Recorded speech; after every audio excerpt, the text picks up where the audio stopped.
So what a beautiful day in God's creation and amongst the historical places of the Bible. The first thing that I want to point out is,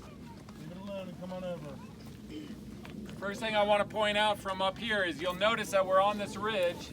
You can see the ridge line that we came down. We got a valley over here, right? And then a valley, one valley in between us and Mount Nebo. You see the ridge line going up here, and at the end of the ridge line here is the King's Highway and Heshbon. And then Heshbon is sitting on the road that we were driving down. That's the ancient route down through here. And then later it was paved by the Romans. It was made into a Roman road and had pillars along it marking each Roman mile. And it came down here and down below us. And then I want you to find where we started the day at Abel Shittim, Tal Hammam, which is right there. Look for a tell that's kind of long.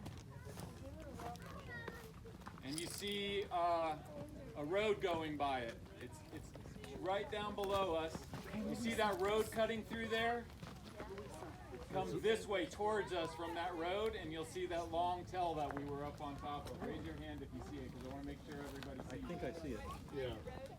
It's right in front of the road. The most obvious road is behind it. Yeah, the most obvious road is behind it, which is a dirt road, and then the Dead Sea Road is in front of us. And so it's in between the Dead Sea Road and that dirt road that they're doing my mom construction accidentally fell asleep.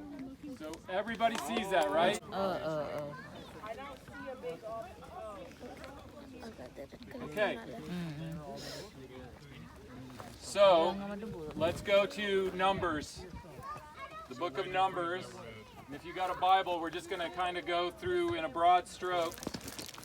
Okay, chapter 21 is the defeat of Sihon, king of the Amorites, which we've just gone over with Heshbon. And then chapter 22, so think of all the Amorites in here have been defeated by the Israelites. Chapter 22 is Balak, king of Moab, summons Balaam. It says, verse 1, then the Israelites traveled to the plains of Moab and camped along the Jordan across from Jericho. So they're camped in the plains of the Jordan. Dan asked about the plains of the Jordan. That's the plains of the Jordan. They're camped there at Abel Shittim across from, you can see Jericho right across there from the distance. It says, now Balak, son of Zippor, saw all that the Israelites had done to the Amorites, and Moab was terrified because there were so many people. Indeed, Moab was filled with dread because of the Israelites. Don't underestimate how alarming what is going on with these local people. They are melting with fear over in Jericho, and they are shaking in their boots in Moab. Because Sihon, and Og, king of the Amorites, were powerful. They were more powerful than any of these kingdoms. They took their land, they dominated them, and the Israelites have come in and wiped them out. So Balak, king of Moab, is saying, he's sending for a prophet, a pagan prophet, who lives 400 miles that way up on the Euphrates River. He's saying, help! Come help us! These people are so numerous, and we're freaking out. Balaam comes down then, and we have Balaam's donkey story, right, in the second half of chapter 22. And it's connected, because here comes Balaam down here to deliver these messages for Yahweh, and his donkey is speaking to him. And really kind of one of the points of the story is, if Yahweh can speak through a donkey, he can also speak through a pagan prophet like Balaam, son of Peor. Then we have, in chapter 23, Balaam's first message. And this takes place on a peak on the other side of Mount Nebo that I haven't located quite yet, but I will. And so it's a site that these sites were identified a long time ago when they were excavating up there at Nebo in the 1930s. Then we come to Balaam's second message, and it says this: so he took him to the field of Zophim on the top of Pisgah. And real fast, I'm just going to go over to Deuteronomy 34, verse 1 says, then Moses climbed Mount Nebo from the plains of Moab to the top of Pisgah across from Jericho. So we know Pisgah and Mount Nebo are the same place. And again, it's right on the part of Mount Nebo where you can then get a view of the Promised Land and the valley. So back to here, he's standing up there. Balak, son of Balak, king of Moab, and Balaam, son of Beor. They're looking down on the valley.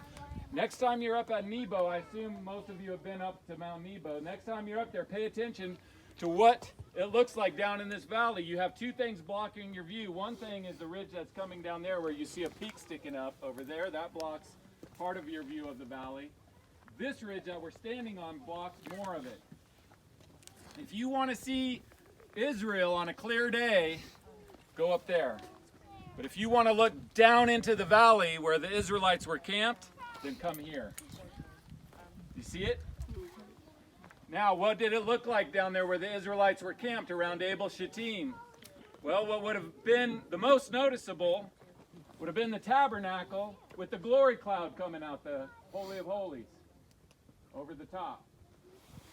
Which is exactly what Balaam, son of Beor, is referring to from Mount Nebo when he says in verse 21, no misfortune is seen in Jacob, no misery observed in Israel. Yahweh, their God, is with them. The shout of the king is among them. This is around 400 years before they're going to get a king with Saul and then David. What king is he talking about? What king of Israel is he talking about that he sees from Mount Nebo when he looks down at the camp? Yahweh, the king of heaven and earth, who is living amongst them, which at least in my translation is why king is capitalized with a capital K. Okay, then it says this in verse 27 of chapter 23. It says, then Balak said to Balaam, come, let me take you to another place. So they're up there. Let's go to another place. Perhaps it will please God to let you curse them for me from there. And Balak took Balaam to the top of Peor, overlooking the wasteland.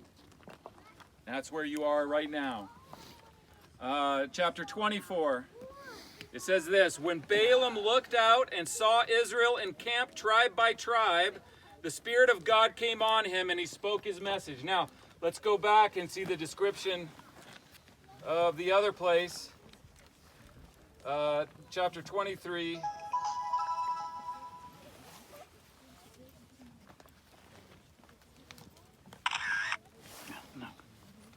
So, for example, in chapter 23, verse 13, it says, then Balak said to him, come with me to another place where you can see them. You will not see them all, but only the outskirts of their camp. Okay? And then they go to another place, this place, and listen to the description. When Balaam looked out and saw Israel encamped tribe by tribe, the Spirit of God came on him and he spoke his message. So from this place, he could see all of the camp. From the other two peaks, you could only see a portion of it. And then Balaam's fourth message is this one. This is the famous one that he speaks from up here, verse 15, looking down there. He says, remember 2.5 million people camped down there? He says, the prophecy of Balaam, son of Beor, the prophecy of one whose eye sees clearly, verse 17. I see him. Looking down at 2.5 million people and he says, I see him, but not now. I don't see him now. I behold him, but not near. Right? In the future, a star will come from out of Jacob, a scepter will rise out of Israel. Okay, now, I know some of you weren't at the talk that I gave a few weeks ago, several weeks ago now, so I just want to go over real fast what a star symbolizes. So here's some stars from archaeological museums. So that star in the middle, that's the oldest language, Sumerian, which used the star to represent the word for deity, for God. This is an altar, a star altar of the Aramean god Hadad. These are Babylonian stars. This is Marduk. The star represented the king of the gods sitting on a throne. And if you walk into any archaeological, biblical archaeology museum, you're going to see stars all over the place for that represent deities. Now, when you see a star and you say, well, what deity, what god does that represent? Then you got to know, well, where was that star found and what people are associated with it? Or that, then you know, okay, that's Marduk, or that's Baal, or that's Moloch. But star means God. Scepter means king. So here's an Egyptian king and a Babylonian king, and a scepter that was found archaeologically. And so the scepter is symbolic of a king's authority. Here's one that kind of brings it together. Here's an Assyrian king. We know he's a king because he's holding a scepter and he's pointing to his god in the star above him. You see that?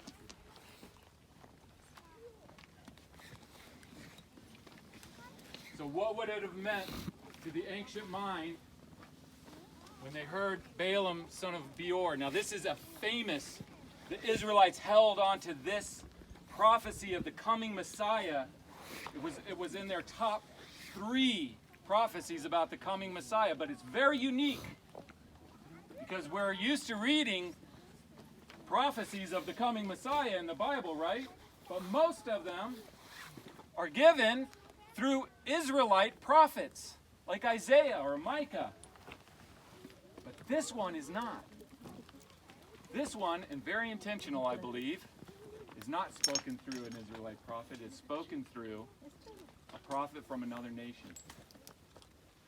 Because the Messiah isn't just for Israel. The Messiah is the Savior of the world, and all nations he'll rule over, and all nations will bow before him. Okay? So, what this would mean to the ancient mind is if Balaam, son of Beor, is looking down and he says, I see him, not now, but in the future, a star coming from Jacob. That means God is going to come from Jacob. A scepter rising from Israel means a king is going to rise from Israel. Put them together. What he's saying is the most important thing about these people that are camped down here is that not now, but in the future, one day, from them will come the divine king. Now, it's a perfect thing to think about a few days before Christmas. Right? Because one place that I've had the privilege of digging is Jerusalem, which is just about there. And another place I've had the privilege of excavating is the Church of Nativity in Bethlehem, which is right about there. So he's saying the star and the scepter will come in the future, the divine king, and then about 1,400 years later, in fact, the Magi, oh boy, do I even go into that. Go. Yeah. You want to see the Magi? Okay, this is, I want you to look in your Bibles. Let's see, let's go to 1 Kings 10. 1 Kings 10. Okay, now let me just read this account. This is the Queen of Sheba visits Solomon. Now we know where the kingdom of Sheba is. The kingdom of Sheba is in what is today Yemen. It's an excavated site. This is where they cultivated from trees, from the sap of trees, frankincense and myrrh. the whole spice route that we've been talking about, that comes up through Wadi Rum. When I was a kid, I grew up in Saudi Arabia, and we would go out in the desert on 9-day camping trips and explore what was called the Queen of Sheba Highway. And it was coming up from Yemen, where this frankincense and myrrh, which was a lot like oil is today.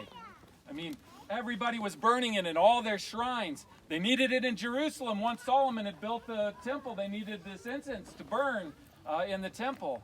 It was used all over the world, and they would bring it up this spice route. They'd also bring things like cinnamon that would come into ports in what is today Yemen, from India, and then up this spice route. Okay, so the connection with the Magi is the Queen of Sheba account in 1 Kings 10.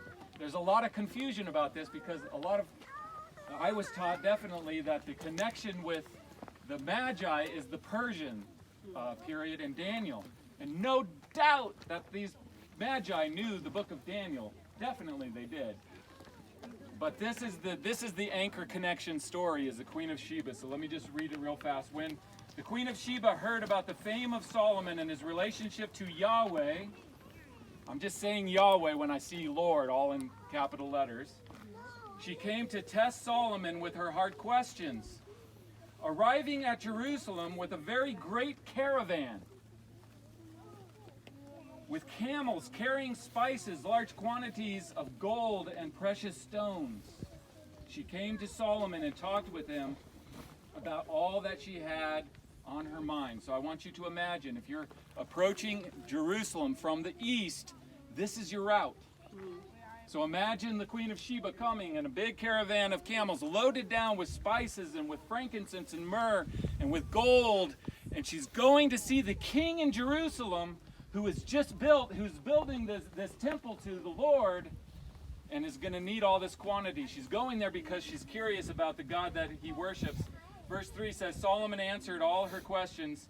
Nothing was too hard for the king to explain to her. When the Queen of Sheba saw all the wisdom of Solomon and the palace that he had built, the food on his table, the seating of his officials, the attending servants in their robes, his cupbearers, and the burnt offerings he made at the temple of Yahweh, she was overwhelmed.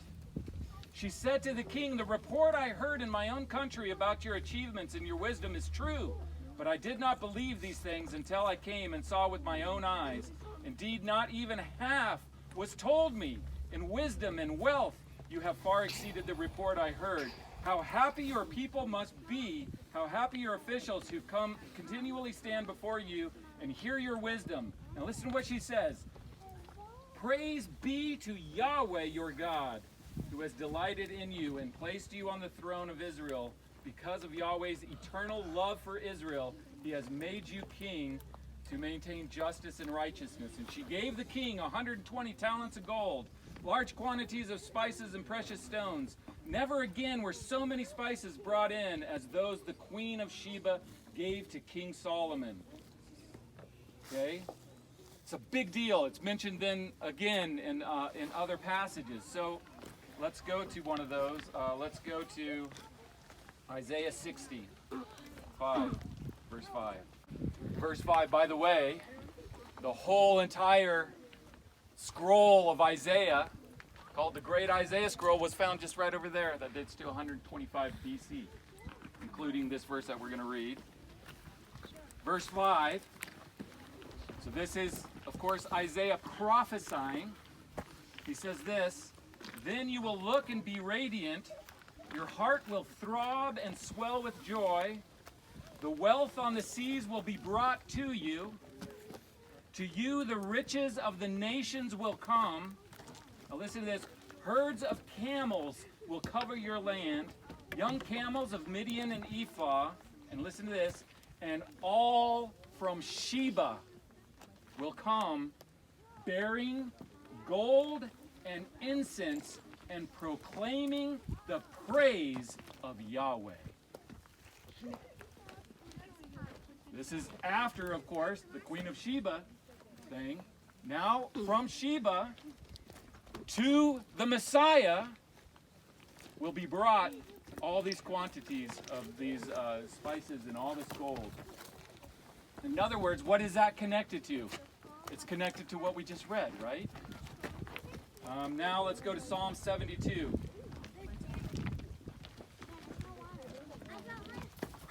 Psalm 72 is a psalm of Solomon.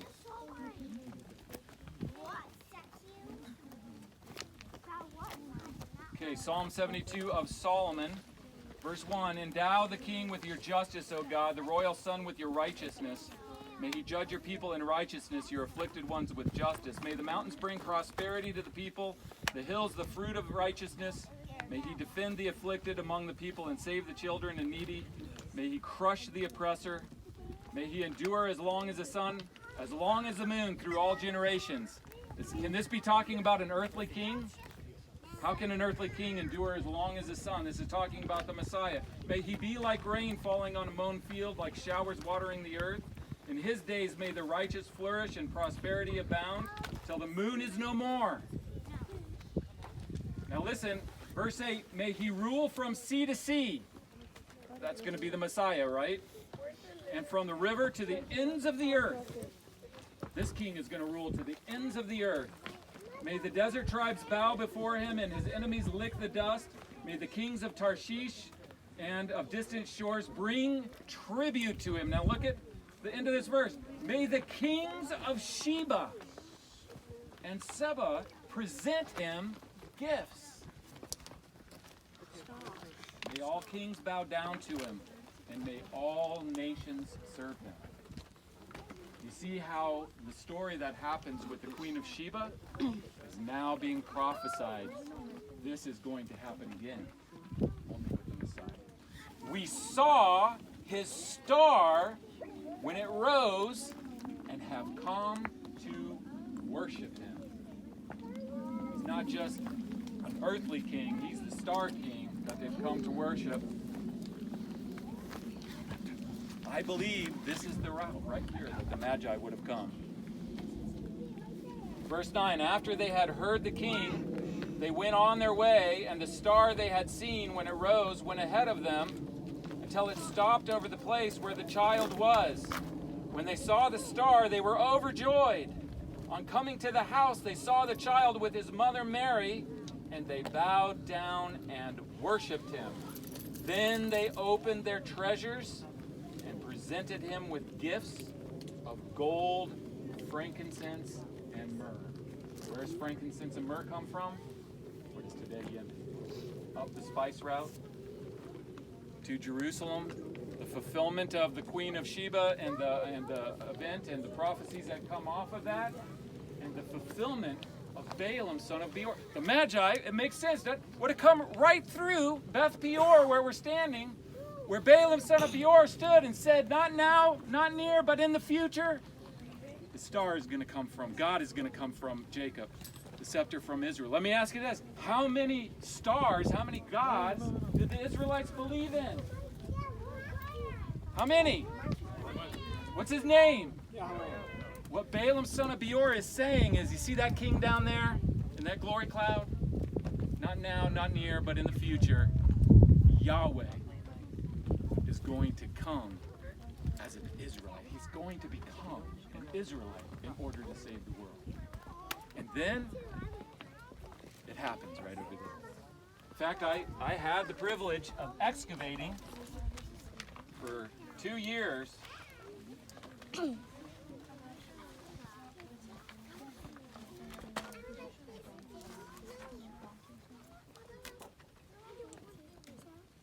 This is the Church of Nativity where we were excavating from an aerial view, marking the spot where Jesus was born.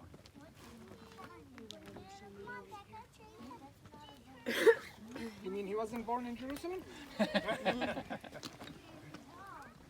Okay, now, the very oldest extra-biblical writing that we have for where Jesus was born is Justin Martyr.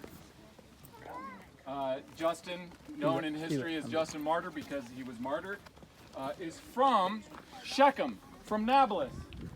He's a local. He was a pagan converted to Christianity. But this is the earliest extra-biblical source for where Jesus was born. I want to read it to you. out of the dialogue with Trypho, dated to about 130 AD. So we're talking not long after the event. Listen to what our earliest extra-biblical source says. But when the child was born in Bethlehem, since Joseph could not find lodging in that village, he took up his quarters in a certain cave near the village, and while they were there, Mary brought forth the Christ and placed him in a manger. Now listen to this. And here the Magi who came from Arabia found him.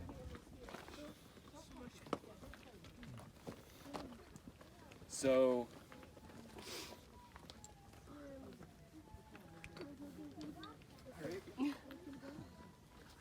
by the way, as we covered before, this is the inscription found at a site called Deir Allah, up further up the Jordan Valley. An inscription, you can see it in the Jordan Museum, National Museum, dating to the 8th century BC, that starts out by saying, "The sayings of Balaam son of Beor, the man who was a seer." So we have it in the Bible, and we have it dug up from the ground. Look, you can see this in the National Museum too. This second line right here where my fingers are, this is dates to 150 BC. It's in the Jordan National Museum, and this is the Balaam prophecy preserved 150 years before it's fulfilled when Jesus is born right over there. I mean, this is potent stuff. When the Magi rode over there and went up to Jerusalem and said, "Where is the king born of the Jews?" You know what they did? They went to the scriptures to see where the Messiah was going to be born. And they looked at Micah, chapter 5, verse 2, that says the Messiah is going to be born over there at Bethlehem. Oh, okay, we'll go to Bethlehem. And the star led him over to Bethlehem. In the Dead Sea Scrolls, found right there off the north end of the Dead Sea, is Micah's prophecy preserved to 125 BC.